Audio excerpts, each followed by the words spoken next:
The painful task of uncovering what happened to the children who didn't return from residential schools, like the Mohawk Institute behind me, now rests on those left behind. Children who died at residential schools, they just disappeared. Families never got those answers.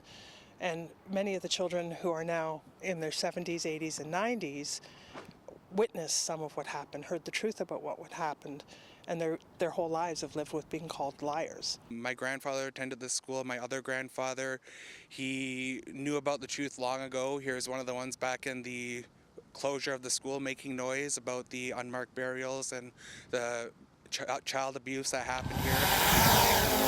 The Survivors Secretariat of the Grand River works to uncover the stories of children who attended the Mohawk Institute but never returned home through archives, public documents, and school records, while closely monitoring construction to ensure any potential unmarked burial sites are not disturbed. The Coroner's Office of Ontario is assisting in searches at 15 of the 18 residential schools across the province.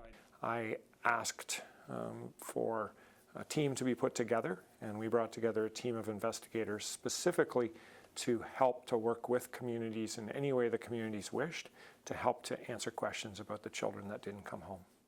A dedicated team consisting of 3 investigators and 1 civilian analyst thoroughly reviewing records and archives school by school. The main government sources have a vast amount of documents on these schools. It's not that anything has been lost or overlooked. It's a matter of whether anyone has had the time to methodically go through all those documents.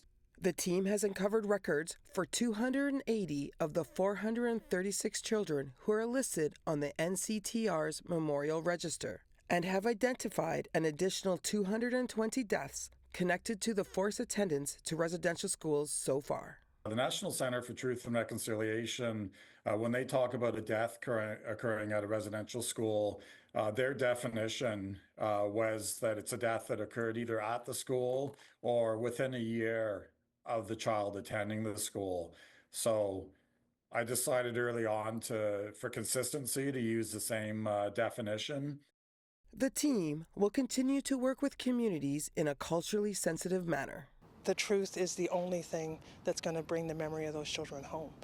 And unfortunately, as survivors fight for the truth of what happened to those children, so their families can grieve them, bring them back through ceremony into the spoken narrative of their nations.